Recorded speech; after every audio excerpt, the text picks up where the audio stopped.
Let's compare a bunch of colorful iridescent types of highlighters. I have Odin's Eye, Kaleidos, Adept, Sugar Drizzle, Blend Bunny, Bella Beaute Bar, as well as Lethal Cosmetics and Bitter Lace Beauty. Now, of course, you can use any sort of iridescent eyeshadow as highlighter as well, depending on the texture of it, if you prefer a smoother kind of formula for the cheek. This is just going to be pressed powder highlighters that are specifically meant to be used as highlighters. Again, you could also use these as eyeshadow for sure. Now, I feel like every brand here has a pretty distinct kind of formula. I don't think any of these per se are by any means exactly the same, and the formula within each brand also is different, so they don't have all of the same formula between all the different shades. I have received some of these products in PR and I have purchased some of these. So let's get right into it. I'm first going to talk about the different textures between the brands, and then we're going to do some actual shade comparisons. I do actually have a video up like this already,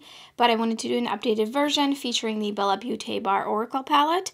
So first up are the Odin's Eye highlighters, and there are 6 in the line, and I feel like you can already kind of tell from just looking down at them that there's a couple of different things going on. Some of them are a little bit more very like special duochrome, some of them look a little bit more sparkly, some of them look a little smooth. Particularly this shade right here, this is the least shiny one, and this is the shade Warm Sunshine, and this one is just very, very satin-like and not very kind of special. Definitely not my favorite, but it will look very, very smooth. And also this one, I don't think it really is a duochrome multichrome, but it has a little bit of color. So then the next shade I want to talk about is Pink Star. This one has a little bit more shine to it, and it's pretty pigmented.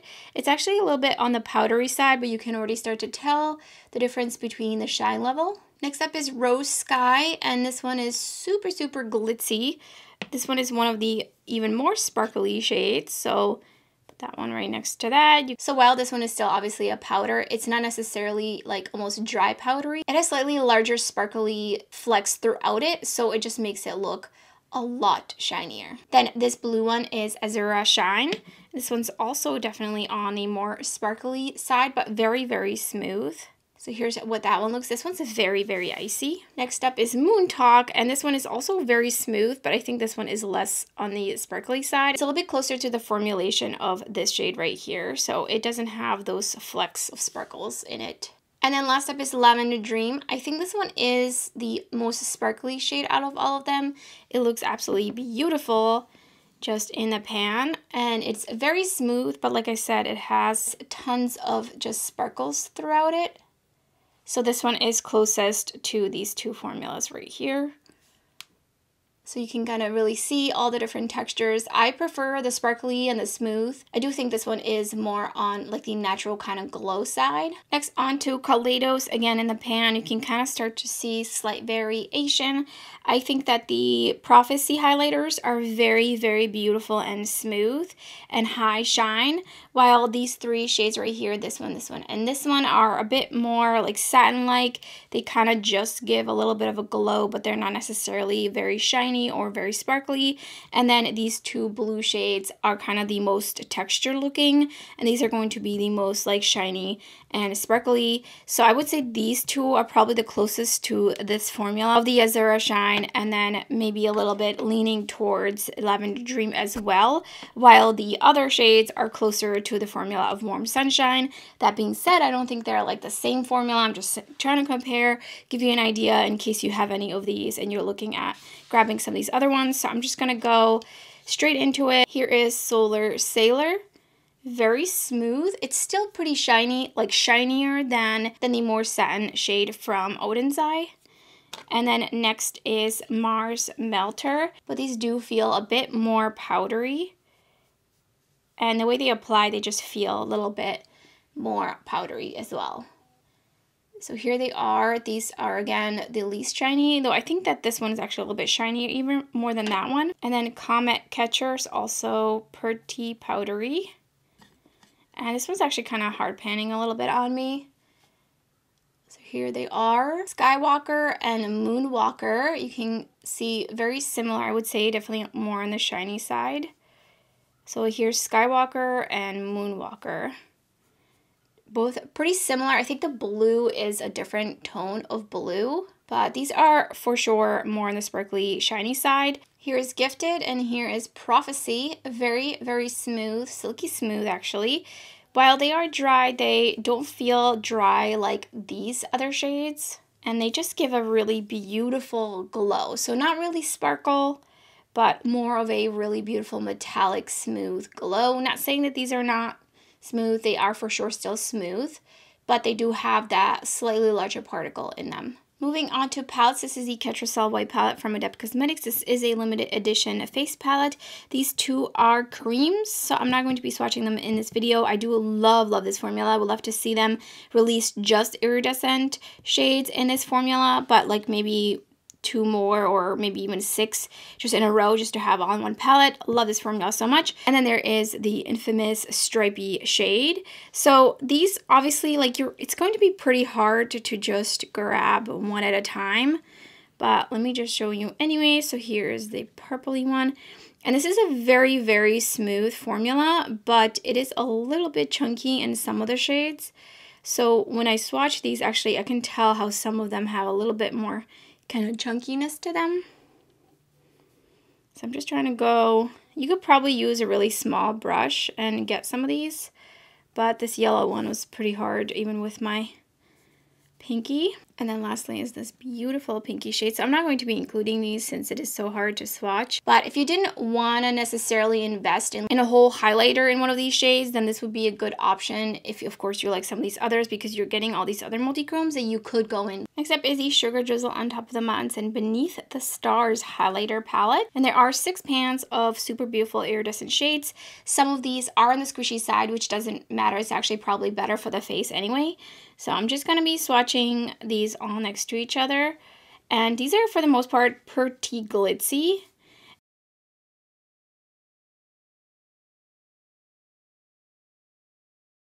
And this is the kind of formula that looks absolutely beautiful on the face. So I don't know if you can see, but this one is kind of squishing in the pan. So if you did also want these to work as eyeshadow, I would keep that in mind, something to consider. And you can see these are all super, super blingy, pretty consistent formula across all of these. Very, very shiny, reflective. Next up, I have these Kristen Lee Cosmetics highlighters. These are pretty large pans, and these are all very, very flaky with the exception of this one right here. This is the shade Mermaid Fantasies. So I'll swatch that one first. This one is a very, very smooth, and it has a pretty predominant white base to it. So this one can look quite icy on the cheek. And I believe these were all limited edition, so I don't think they're available anymore. So this one is Birthday Bash. And I mean, look at how that picks up. So with these kinds of formulas, I like to kind of take it against the edge there because it's going to smooth it out. So I'm not going to include these in these swatch comparisons with the rest of the shades because they are a limited edition. And they are such a different formula. And then Shenanigans. They're definitely very, very beautiful, but you do have to be kind of really strategic on how you use them. And then lastly is Party Favor.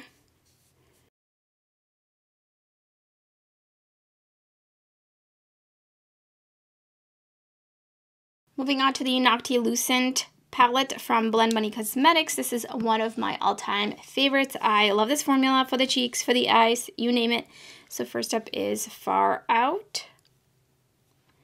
And this one is different from the Sugar Drizzle because I think this one, while it is still shiny, it feels like it's got a little bit less of a slick and silky feel to it. It has a little bit more grip. It feels a little bit kind of almost waxier when you swatch it, like there's a little bit more tug and pull. So I do think that they're pretty different in terms of formula.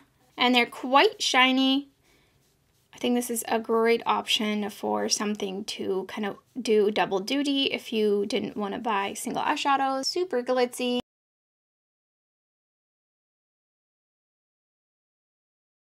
Next up is the Oracle Chrome Highlighter Palette from Bella Beaute Bar. This one is pretty recent to my collection. I ended up caving in and getting this one. The texture of this is more similar to the Noctilucent palette. However, it feels almost like it's a little bit flaky, and I don't think it's the easiest to use. You see how it's spreading out? It's pretty waxy feeling.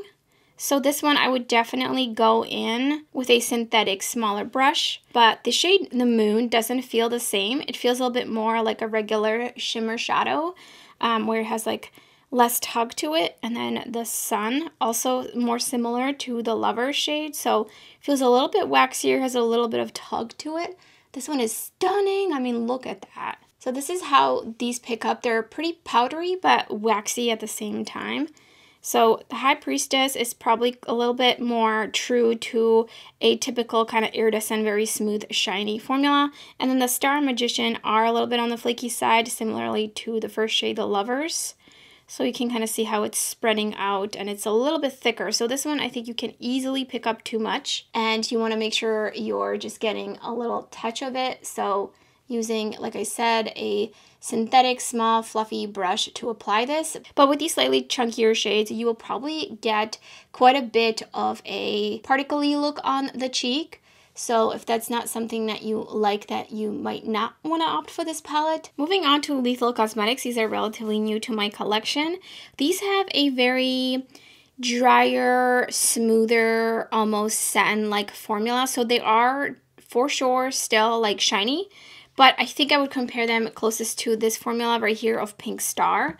So like I said, they're not like super blingy. They're not really like a large particle. Here is the shade Halo. So these are going to be very easy to apply. These are just going to melt into the skin. Onto Moon Rock. Atomic. This one's super, super, super satin. Just the tiniest bit of shine on that one. Here is Stellar. So you can see it's pretty powdery, not super high shine. That's closer in texture to this shade than these two. I do think these are a bit more shiny. I'm not going to swatch this one because it's just white. There's no like shift or anything or any color to it. So here's the Lethal. Next up is Beaute. Now they have a couple of different lines. So they have the sugar, I believe they're like sugar something up here. So these have the little imprints of the hearts. And then they have these dual ones, which are pretty much more or less repeats of the Kaleidoscope ones. Oopsie, no! So there are some repeats in between them, and I have a whole dedicated video on just these and swatching them together and swatching these versus each other. This one right here is the White Diamond, so this one is not shifty. And then there's also a rainbow shade, which this one has thicker lines in it, so that definitely makes it a bit easier to use. I feel like their formula is pretty different from any of these other ones in terms of specifically like these right here. These are just so beautiful. They really look wet on the skin. I love these. In terms of iridescent shades, I think these are, because of just the particle size in these, they are so translucent. So I think some of these will not end up looking as white based as some of these other ones that are a little bit on the satin side. Here is Watermelon Whip. Some of these are definitely not colors for the faint of heart, but they are very fun, and these do have a strong smell to them, something to keep in mind. Sugar Sweet, Cupcake Crush, Lollipop Love, Taffy Tart. So these have a bit more color to them compared to some of these other. So they are a little bit more opaque if you wanted them to be. And then Pastel Pucker, this shade is such a unique shade. I love this one.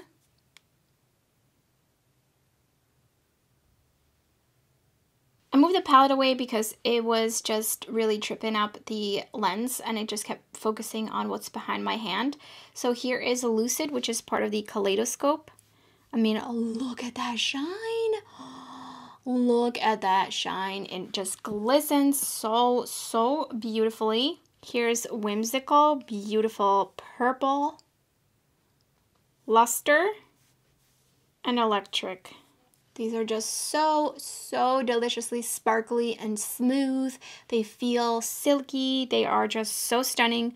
And on the cheek as well. These are a bit more blingy, so if you don't like a really blinding highlight, then these are definitely not for you. So these next ones have 2 shades in them, which I think is a really good idea.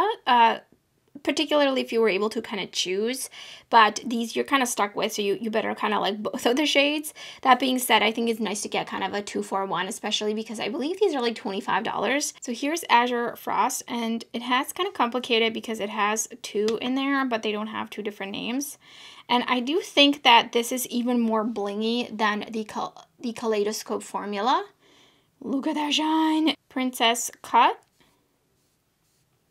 Here's what they look like picked up on the finger. Majestic Marquee. Super ultra sparkly. Dazzle Duchess. So they are dry. They don't have any sort of squishiness to them. They don't have a waxy kind of pull to them. They really feel almost kind of like a little bit of a loose particles. Here's all of them, just so beautiful, spectacular. Let's have just like a moment of silence on how beautiful these are before we get into the color swatch comparisons. First, I'm going to compare some golds. So here is Electric from Bitterlace Beauty, Solar Sailor from Kaleidos, Pink Star from Odin's Eye, Atomic from Lethal Cosmetics. So I feel like these are a little bit similar, but this one's even more powdery. These two have a very similar yellow base to them in the pan. So you can see like this. Lower the lighting a little bit, so hopefully you'll be able to see it kind of on an angle. And then in the Noctilucent palette, Enlighten. Moonlit Sky from the Sugar Drizzle palette. And here's the golds compared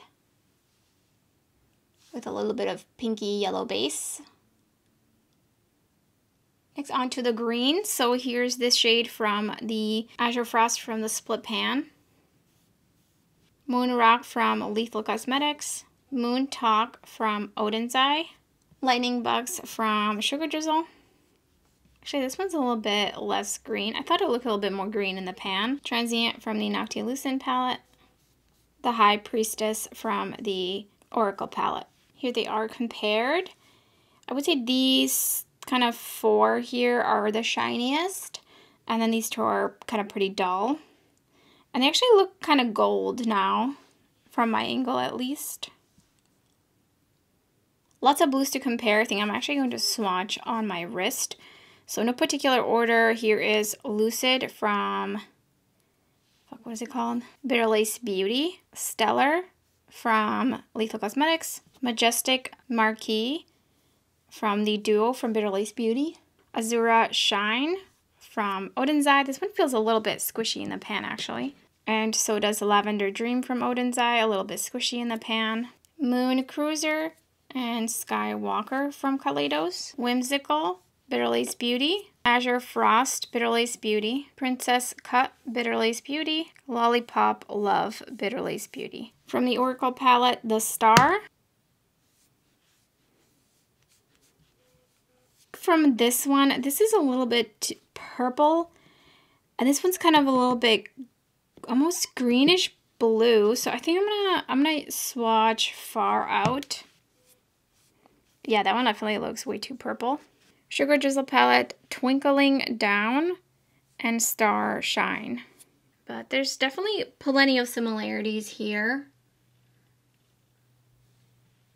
Rose Sky from Odin's Eye. Gifted from Kaleidos. Comet Catcher from Kaleidos.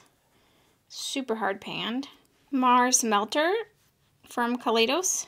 Cupcake Crush from Bitterlace Beauty. Luster from Bitterlace Beauty. Dazzle Duchess from Bitterlace Beauty. Princess Cut from Bitterlace Beauty. Halo from Lethal Cosmetics. Star Nights from the Sugar Drizzle palette. Love and Stars from the Sugar Drizzle palette.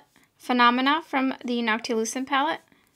The Lovers from the Oracle palette. Again, I think lots of similarities here. Some of these are more shifty than others. I think Gifted for sure is very, very shifty if you're looking for something very shifty. But remember, it's going to shift to green, so you will have green cheek at a certain angle. And the formulations here are also pretty different. Maybe some a little bit more similar than others, but for the most part, I think Bitterlace Beauty to me just really stands out. And then lastly, I did just want to compare the palettes themselves head to head. And then lastly, I did just want to compare the palettes only to each other, kind of head to head, in case you really didn't want just bits and pieces here and there and you just wanted to kind of buy a palette and call it a day. So I'm just going to swatch these all kind of against each other. So I think first I'm going to swatch like one palette here and then the other. So starting with Noctilucent, here is Far Out, here is Phenomena, Dream-like, Enlighten, Transient, Apparition. Onto Sugar Drizzle, Moonlit Sky, Star Nights, Twinkling Down, Lightning Box, Love and Stars, Star Shine. Onto the Oracle palette, the Lovers, the Moon, the Sun, High Priestess, the Star, and the Magician. Lots of shine throughout all three of these formulas for sure. Lots of shiftiness as well. Though I do believe that the Noctilucent palette is not technically like a shifty multi-chrome highlighter palette. I think Sugar Drizzle was definitely advertised more as that. And then the Oracle palette, I mean, there's lots of shiftiness going on. I feel like these shades are so stunning, specifically the Sun. I love them so much, though I do think that the formula of some of these shades is a little bit trickier in terms of application, so I would be careful in applying, of course, depending on the kind of look you're going for. But if you want something really just easy to use, very melts into the skin and very smooth, then I would say the Sugar Drizzle palette. But keeping in mind that some of these are squishy, so they might not be the best if you also want to use them on the eyes because they might crease on you. I love the formula in Noctilucent. I love the shades in here. I don't really gravitate towards Dreamlike too much, so I really use the 5 shades right here. I love these for the eyes and the face and everything else as well, but I do feel like it doesn't look as smooth and skin-like, though it does still, but I do think that this formula, because it is squishy, it does kind of remind me of the Super Shock formula from ColourPop, and that formula just looks absolutely stunning on the lids, and it's so easy to use. So it really depends on the kind of thing you're looking for. Price-wise, I do believe that these are all kind of similarly ranged. So like I mentioned, it's totally up to you in terms of what kind of shades you like, what kind of formula you like. Do you want to use them on the eyes or not? But I would definitely recommend just getting a palette and seeing if you like it, how you feel about it, kind of use it as double duty versus getting some singles, because you might just be less likely to gravitate towards the singles, and it might be a little bit overwhelming to pick from singles and the colors. That being said, if I was to say what my favorite formula of these is, it's definitely gotta be Beaute's Beauty. Just hands down, these are so stunning. They might look a little sparkly on the cheeks, so if you don't want to be seen from space and these are not for you, these just feel so high-end, even just in the texture. And if you've been on my channel, you know I'm very much into textures and things and how they feel. And this one is definitely the easiest to use, picks up very easily on the brush, puts down extremely easily, no squishiness, no dryness, no tugging or anything like that. Just looks absolutely stunning on the cheeks. I think my least favorite is probably some of the more satin-like shades that are from Kaleidos. I just feel like maybe they were cool when they first came out, but I think there's been so many better formulas coming out since then. Specifically, for example, Beaute's Beauty. I do really enjoy some of the Odin's Eye shades as well, but I don't really love the one that is like a little bit too soft and a little bit too almost like whitish looking, and it doesn't really have much shine. Just personally not my preference. So let me know in the comments below if you have any of these, what formula is your favorite, what would you recommend, and if you found this video helpful and if you enjoyed it, don't forget to give it a thumbs up, and thank you so much for watching. I hope to see you next time.